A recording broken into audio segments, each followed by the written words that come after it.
I have been going to conventions since as long as I can remember, if I'm completely honest. Because, like, sometimes you can't cover an entire genre in half an hour. Pausing, and we will probably resume it sometime this week. It's kind of like the special features on a DVD. Field Guide to Monsters? One of the handbooks over there. Huh. This is Argo City Extra, a special edition of the Argo City podcast with Maddie and Matthew. We're continuing our conversation from last week on My Hero Academia, a little bit about the film we just watched and about the series itself, having just completed the last season available to us. So, here we are, picking up where we left off. See, now this is the thing that I've noticed about My Hero. They fall prey to escalating threats. You got to top last year. Well, last year was the end of the world. What are you doing next? And it keeps building and building and getting bigger and bigger.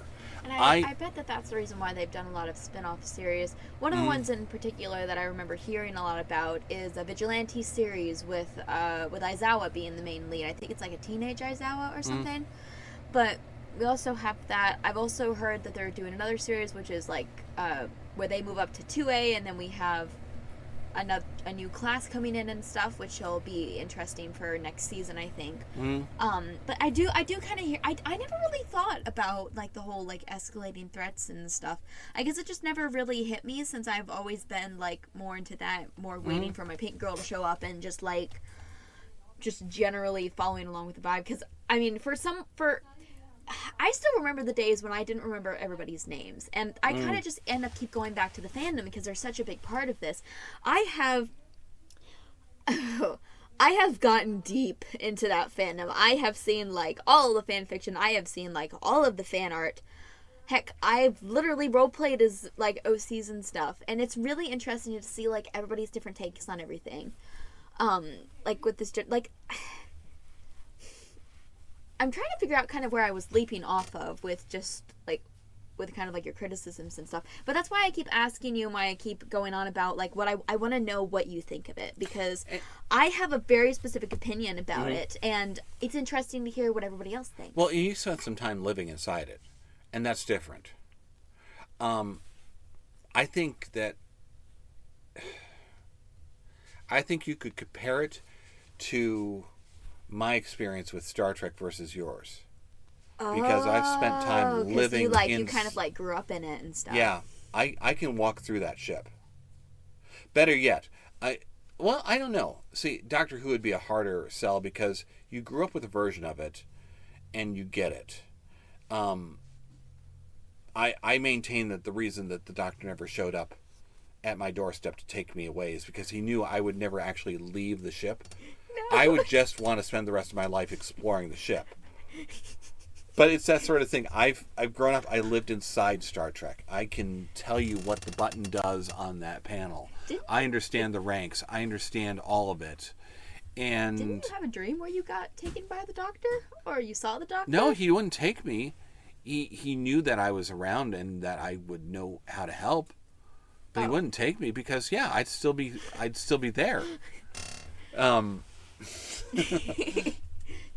So I think because you're immersed in it, it feels like you may feel like you've seen more of it. You've seen more of the adventures, and you know where things go.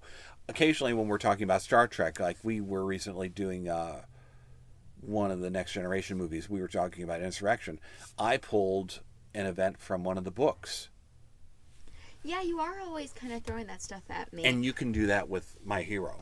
Yeah, because I've gotten like so much information on it. Like I've been waiting to like those. I don't know if it's canon or not, but in the particular movie that we watched tonight, Rhodey speaks English. And actually, one of the fascinating things, as you mentioned, the whole academia part.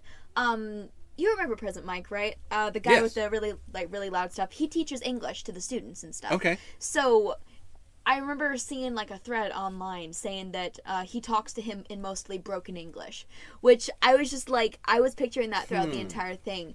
And it's like, you can't really, because I kept forgetting to pay attention when they're interacting to see if there was like actual like reactions of that. But, like, there's just, like, those little things that you realize as you're going through, like, different characters, things that aren't outwardly stated in the anime, but are, like, said more by the creator and stuff. I'm aware of all of that, because, as I said, I have been in the trenches. Right, and I said something similar. That's like, you kind of have to watch this one again. For me, I want to watch it again just to watch the bird. I know, he was adorable. Well, I want to watch the bird to see if what Rhodey's actually thinking, what he's actually... what he's feeling during versus what he says. This relates to one of the movies you showed me a while ago. Give me a second. Lost Boys with the grandpa. Yes, like, it does. Because the grandpa knows that there's vampires all through Santa Clara the entire time. Yeah, and you, like, I remember you telling me, like, to pay, like, if we ever watch it again, to pay attention to him and see what he does in comparison to, like, the rest of the characters. And I guess that does relate here as well, which is interesting. And good cinema will do that. Setting up that kind of stuff to create a rewatchability, yeah. That's really a thing. Mm-hmm. And even just, like, one of the main things I really like about My Hero is that everybody has a favorite character because there's such a variety of, like, students. And you always have, like, somebody to latch on to. Like, somebody that'll keep you interested in the story and everything like that. I'm not gonna name names, but I met a particular person at a convention who is obsessed with Aizawa. I follow them on Instagram, and their Instagram feed is nothing but Aizawa. I'm not even kidding. This person has literal stories of just Aizawa. And literally when we met, the first time I met them, they ran over to me, because they were dressed as, like, President Mike, handed me a rose, and was like, "Will you marry me?" And I'm just standing there like, what? I find out later that they did the same thing to another Aizawa, which is a little bit weird since they're a bit younger and this was like a full-grown adult. But, like, everyone has someone to latch onto. That's conventions. I mean, for me personally, in anime, I always love the critically insane characters. For this series, it's Mei Hatsume because she's blowing stuff up. She is insane. Like, I don't really know how to describe her. In, like, Attack on Titan, it's Hanji. We're working on a Hanji cosplay right now because I love her so much. But she's literally insane. And I love that for her. I love that for Hatsume. I love how you can see the way that the students look at her because they're freaked out. Everybody just has something about the series that they can catch on to, whether that be the story, whether that be the characters, or whether that be, like, the manga, or just anything like that. There's something for everybody in it, I think. Yeah, I think so. Oh, well, again, look, I'm going out there and showing up as Gran Torino. And I love Gran Torino. I really do. I'm not just doing it because, like, he matches my age. Because I'm significantly taller than him, but I love the cranky. I just don't care, and I love everything about the character. I love the attitude. He's genuinely fun to play with.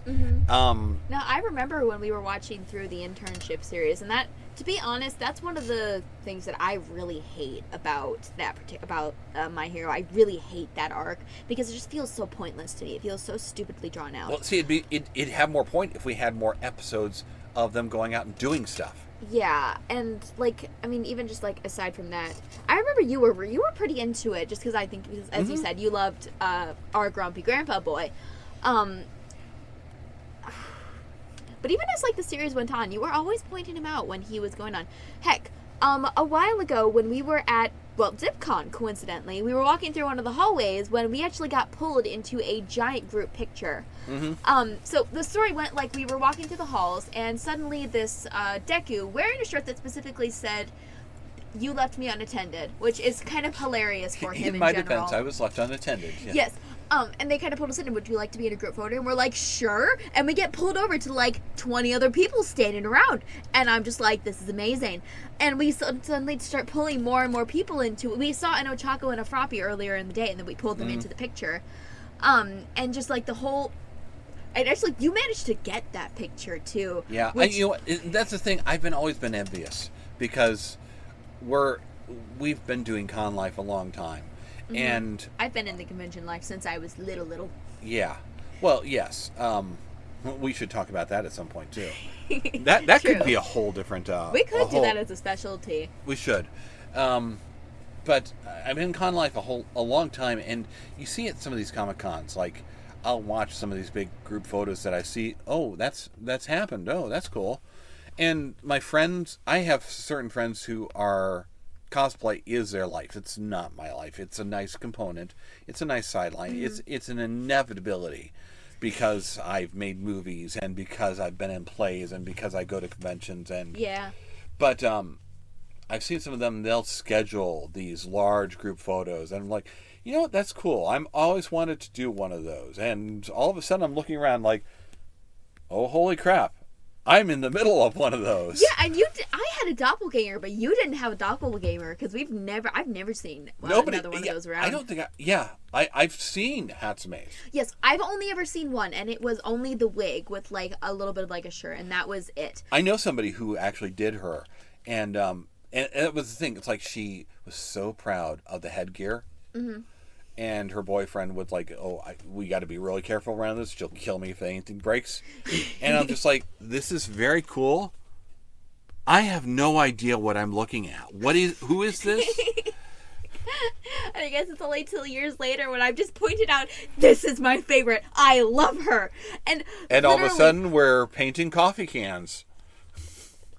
Yeah, that's and then even like one of the things that you mentioned to me was the fact that she seemed so underused for such the fandom surrounding her. Yes. Well, same thing is true with her and with Toga. And with Toga. Well, Toga's actually in a lot though. She's like not. Yeah, but only the last 2 weeks. Only the last 2 episodes that we've done this last. I mean, she's always wandering around. But she hasn't really been main focus though. Yeah, but we got to watch her in the main focus for the last couple of weeks, which was really nice and made even better since we met her last year.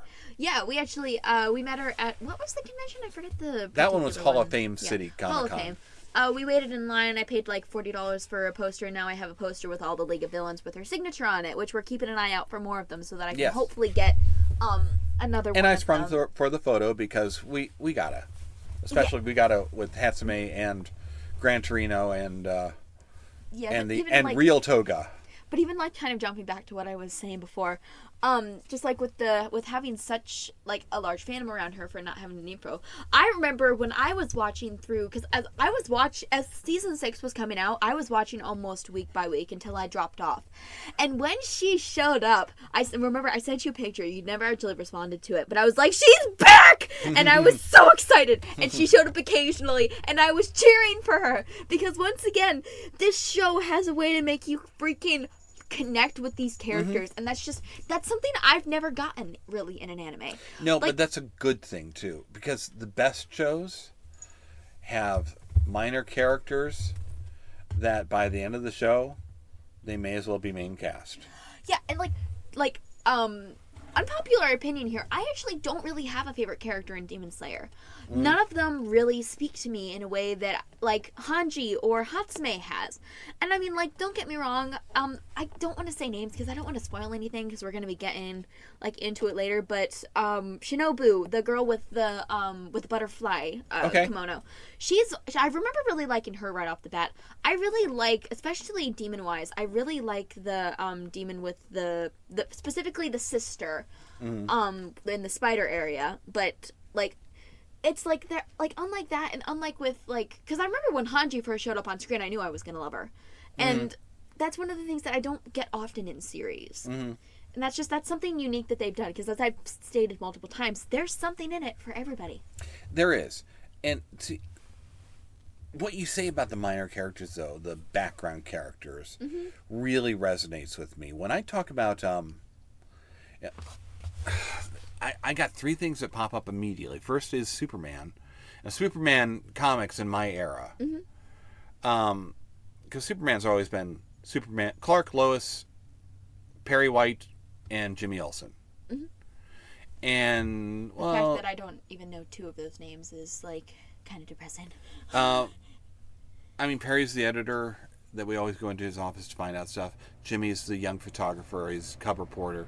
But then, during the Byrne era, during the reboot era, right? Even in just before that, they were slowly, okay, let's bring in Steve Lombard, sports. He's a jerk.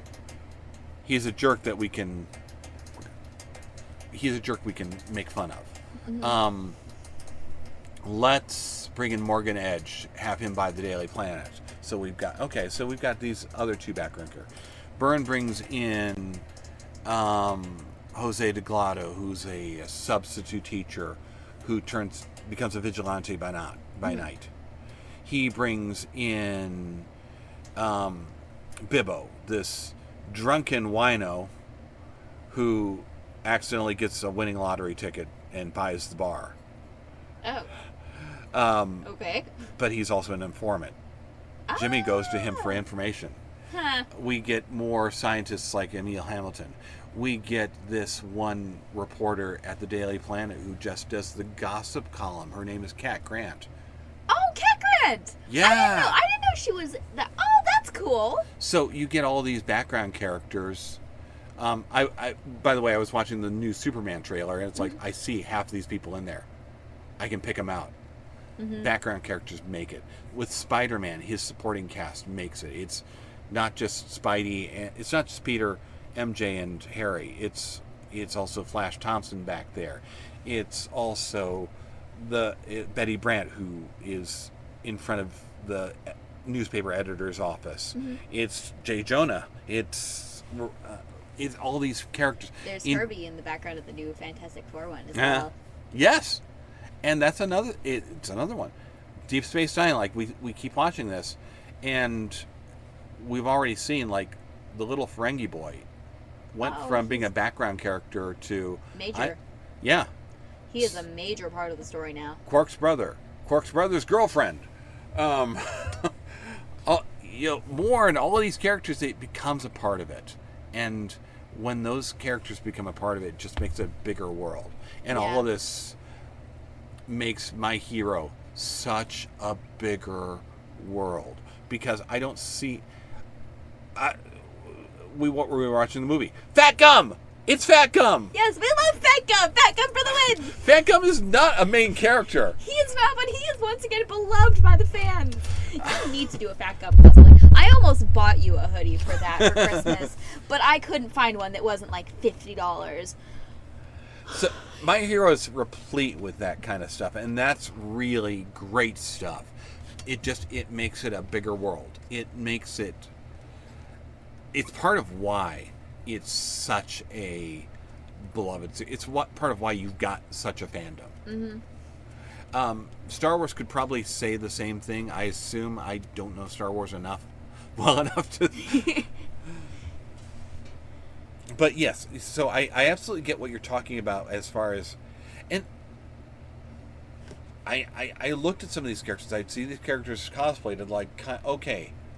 Now I know that's a My Hero person, isn't it? Okay, now and I kept expecting to see them show up. Mm-hmm. And they did. You have 5 minutes and 2 episodes in season 2, or that's it? That I like. Yeah, I mean, they say a distance makes the heart grow fonder. I want to go back to the movie that we just watched for a second. Because we're well into episode 2 and people have kind of possibly forgotten what we were originally starting on. True. Because it's just one other thing I really felt like I needed to point out with World Heroes. It's the end credits. Yeah. You walked away. Like, the end credits are going and it's da da da da da da da da, and I'm watching and I'm like, wait a minute, that didn't show. And it's like, oh my gosh. We're watching the story progress through the little clips they show us. We are seeing what happens to them. And I'm like yelling at you down the hall, get out of the bathroom, come back, you need to watch this, I'm rewinding.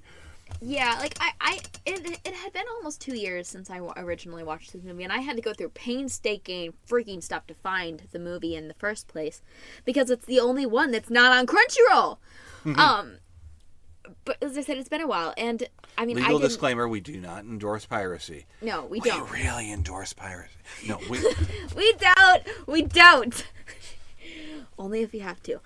Anyways, we're nowhere near the high seas.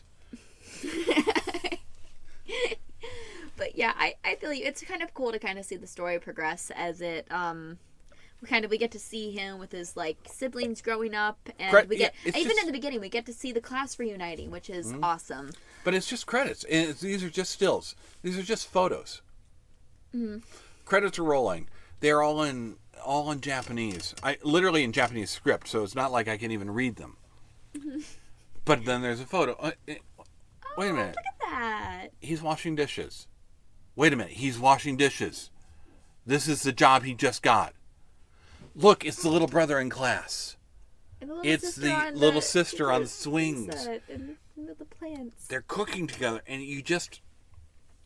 And the end picture of just this scribbly drawing of the three cast... Where you mentioned who this. Is it? Who is it? You mentioned it's Todoroki, it's Midoriya, and Bakugo. And he still looks angry, even this in the child's picture. Crayon you pointed scribble. That out. This child's crayon scribble still looks mad. I mean, he was kind of always angry around everybody. There's something, though, that I really like about the way that they did this, because I gotta go in. I gotta cross genres again, particularly like the sitcom genre. Mm-hmm. Like a sitcom would end, and if it's one that's not satirical, if it's one where you've spent 8, 9, 10 years with these characters,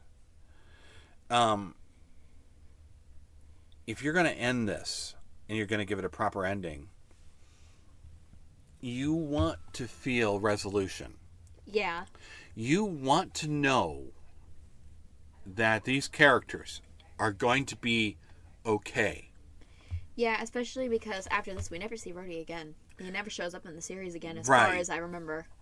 Back when I spent 6 years writing Violent Blue, writing a webcomic, and it's just slice of life. It's just these characters. And an angry squirrel. Yes, and an angry squirrel.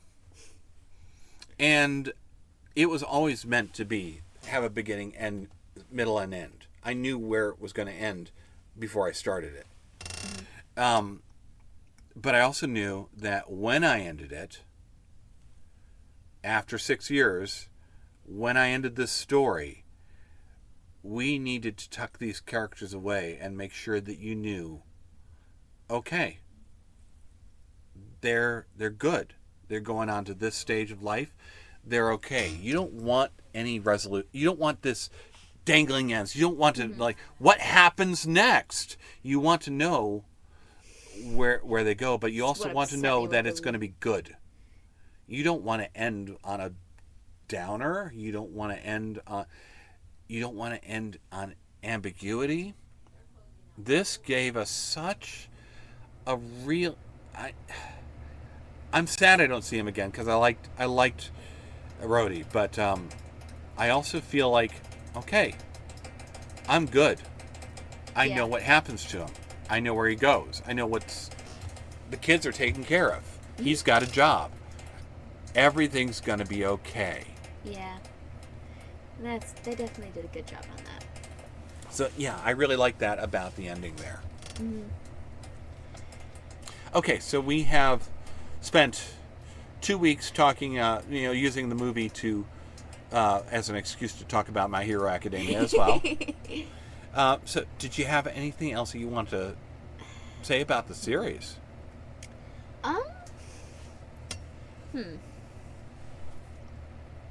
This is what is known as putting her on the spot. I'm glad we watched it. I'm glad that I've gone through it. I think I may enjoy those side quests that you're going to show me more. Yeah, I do look forward to putting those on. Actually, since we're like at the very end, I did have a couple just general other questions, just out of curiosity. Did you have a favorite teacher out of curiosity? Like, out of the main three we see in the cast. I don't think we see enough to really make one. Yeah, I mean, it's just going to be Aizawa because he's the one that we mainly get. I was going to tell you that is the wrong answer, but okay. What about Pro Heroes? Did you happen to find, aside from Gran Torino, were there any other ones that stuck out to you, aside from Scroll Lady, that you kept pointing out to in the movie? Well, she's just right there in the front of the screen, and I just wanted to know who it was. I don't know that there's any pro heroes that I liked more than the other one. I mean, Orca Dude is kind of freaky. I always look at characters like them like, okay, yes, but how do you do your shopping? How do you go to the grocery store and push around a cart? I feel like I need to know that. I mean, he owns like an agency, I think, so he probably has other people do it for him. I liked the girl who was inspired by All Might, and I forget her name. She would style her hair in the same way. Oh, the American lady. Yes. Star Spangled something. Something like that. Star Spangled. And this is where it's like I have to rely on you to like keep me on track as far as names. what series is what series and what name is what name.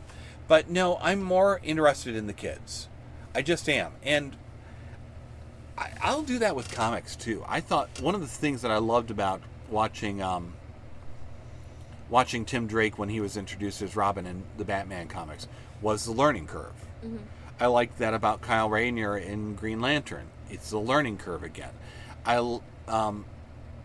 Watching John Kent in the Super Sons with Damian, it's like, oh, finally something makes Damian Wayne, that version of Robin, less insufferable. And watching the two of them stumble through it.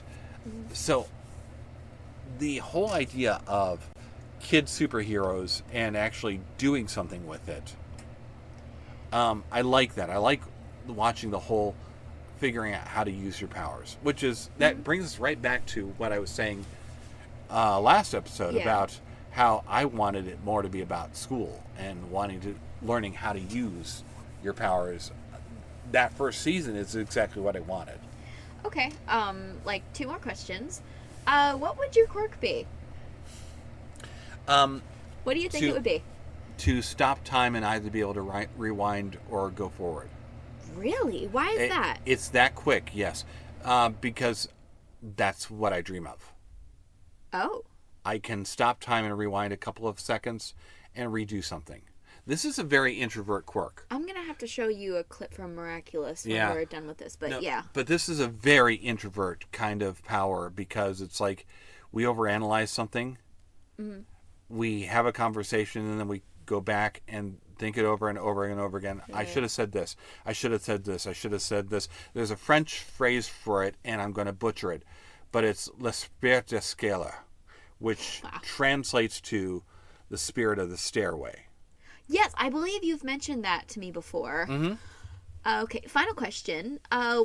We talked about this way early on when we started watching My Hero, but what kind of quirk do you think I would have? Because I've gotten a couple of different options, or a couple of different opinions from a couple of different people. So I'm curious as to what you would think. It would be something protective. Something like a shield, something like a shield, something or something like like Counselor Troy on Star Trek Next Generation. Huh. It would have to do with empathetic nature and abilities. It would go towards that. So it's either about wanting to help or feeling other people's emotions too much. And in fact, I think it would go that direction where it would be a tragic version of it, where it would be I feel it too much and I need to figure out a way to turn it off. Okay, I really like that. I have another thing I'm going to mention on that, but there's actually a series on like YouTube Shorts about a woman who created a character. Essentially, it's like a dorm momish character, and her whole quirk is that she can release positive energies and kind of absorbs the energy around her and stuff, which exhausts her day after day after day. Yeah, so I find can see I find that interesting that you bring that up. But as going back to what I was saying before. My God, you're like dead on. The main thing that my friends have told me is that and I remember I also mentioned this to you early on, something regarding either me taking like injuries from another person, but like putting them on myself, or just something regarding around some sort of healing thing. And I just find that interesting that you were once again kind of dead on there. Well, it's going into nature. Yeah, that's and true. And that is your nature. You have an empathetic nature, almost. Maybe not almost, to a fault. Yeah, it's led me to tragedy. And that can get taken advantage of. It has been. So, and that's where I see it as a tragic one. It's one that, but if it were a power, it's one you'd have to learn to... like, work with or, like, you'd utilize. Have to control and to... I don't want to say limit. But to deploy judiciously. So that's where I would probably go with you as far as what it would be. I mean, and I'm assuming that we're talking about, okay, it's like the Sorting Hat, where it's going to put you in a place where you belong and go with what is naturally there. This is one of those things that, and you're going to get the pastor in me again.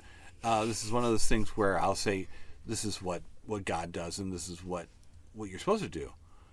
Take what you've got and make you more of who you are. Mm-hmm. Cut away the junk and just make you more of who you are.